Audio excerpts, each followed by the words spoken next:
Hi friends, आप सबको शालू का नमस्कार। कैसे हैं आप सब? मुझे लगता है कि आप कुछ ना कुछ थोड़ा बहुत एंजॉय कर रहे हैं मेरे साथ। दादी माँ का बचपन आप सबको अच्छा लग रहा होगा और इसी आशा के साथ मैं अपनी कहानी आगे और बढ़ाती जा रही हूँ। 61 एपिसोड हो गए हैं और आगे और भी बहुत बड़ी इंस्पिरेशनल स्टोरीज है। सम्राट धीरे धीरे 4 महीने का हो गया था, लेकिन जॉब आने की वजह से मुझे बहुत ज़्यादा प्रॉब्लम हो गई। बच्चा छोटा घर में छोड़ के जाना और उसकी परवरिश करना। अगेन मैं फिर उसी बात पे आऊंगी। जॉइंट परिवार, जॉइंट परिवार का बहुत सुख होता है। अगर मेरा जॉइंट परिवार नहीं होता तो काश मैं इतनी आगे अपना भविष्य नहीं बना पाती, या मैं अपनी तरफ से इतनी भाग दौड़ है जो भी मैं कर रही हूँ, कॉलेज जाना, कॉलेज से आना, होमवर्क करना और भी बहुत सारा, मतलब आपस में हमारी अंडरस्टैंडिंग बहुत अच्छी थी। उसके बाद मेरी फ्रेंड्स की मुझे बहुत ज़्यादा मेरा सपोर्ट था। उसने किया नहीं किया, लेकिन उस समय उसने, प्रफुल्ला ने मेरे को एक वर्ड बोल दिया, लाइफ ऐसे ही नहीं रहती है, लाइफ धीरे धीरे आगे चलती रहती है। दिन भी एक एक दिन करके ऐसे ही टाइम निकल जाएगा।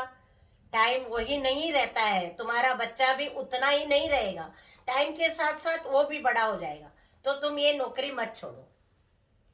तो कितनी बड़ी बात थी, और उसको मैं पूरी सर्विस तक मैं उसको याद करती रही। अभी प्रफुल्ला के साथ बहुत ही क्लोजनेस थी, बहुत एंजॉयमेंट किया, बहुत ही लाइफ में सुख दुख साथ में रहे।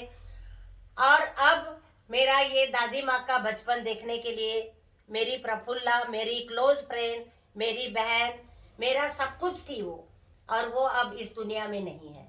तो इसका मुझे बहुत ही दुख होता है। उनके दो बच्चे हैं, चिंपू और बाबूश बोलते थे हम लोग। चिंपू अभी अमेरिका में है, और दादी माँ का बचपन वो रोज देखती है। और बाबूश भी यहाँ जॉब कर रहा है, बहुत अच्छी जॉब है उसकी। उसकी भी शादी हो गई और वो भी हैप्पी है।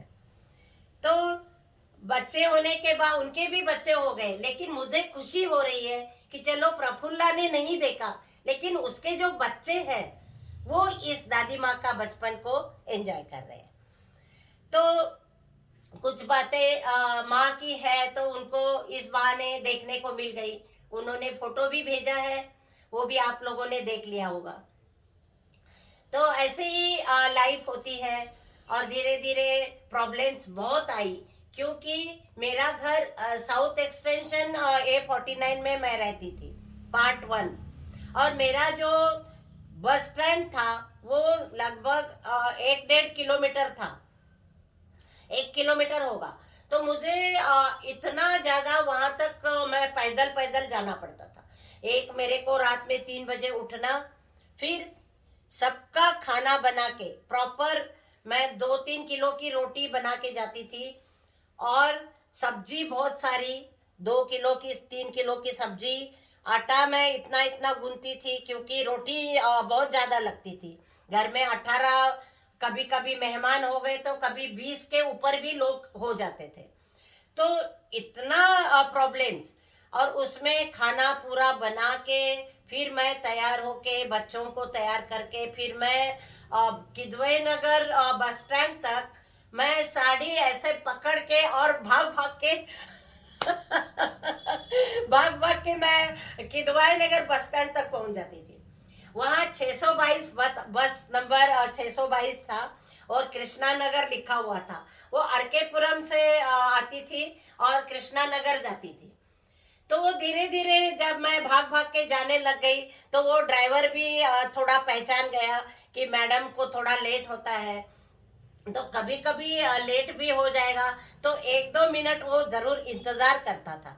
कितनी अच्छी बात है। और कभी कभी वो वेट करके और चला जाता था, और मैं भाग भाग के आती थी।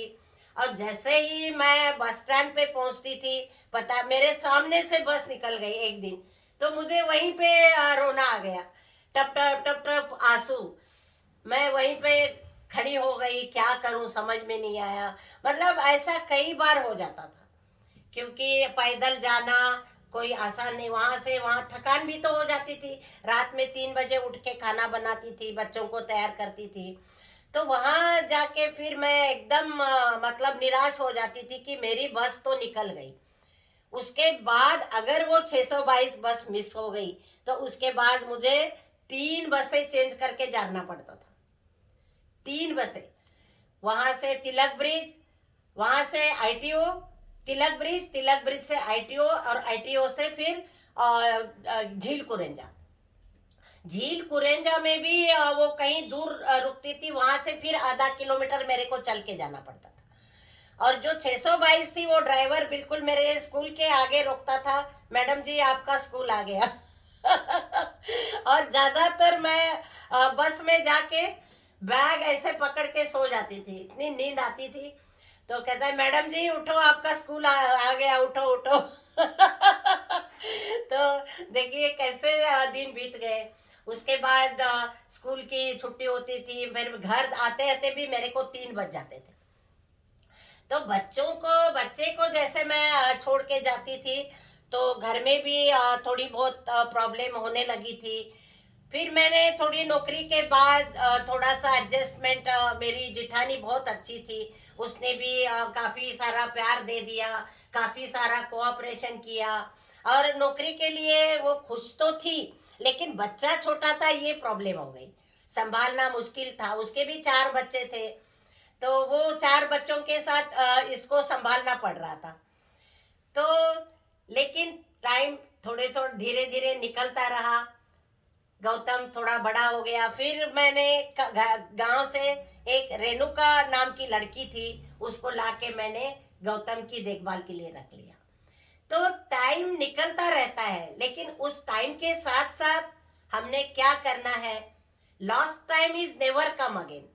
तो हमें टाइम के साथ साथ, अपनी एज के साथ साथ क्या करना चाहिए, कैसे करना चाहिए, टाइम को एडजस्टमेंट कैसे करनी चाहिए, घर में भी एडजस्टमेंट चाहिए। तो ये सब मैं बहुत अच्छे से एडजस्टमेंट करके मैंने लाइफ को आगे धीरे धीरे, समय निकलता गया।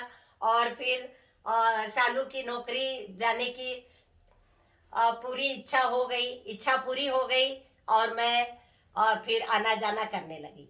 इसके बाद और भी बहुत सारी बातें हैं, मैं आपको बताऊंगी, लेकिन हिम्मत के साथ और बिल्कुल विल पावर अपनी स्ट्रांग रखनी है, तभी आप आगे निकल पाओगे। इसी आशा के साथ कल फिर मिलेंगे, और तब तक के लिए आप सबका धन्यवाद। जरूर लाइक करें, शेयर करें और सब्सक्राइब करें। धन्यवाद।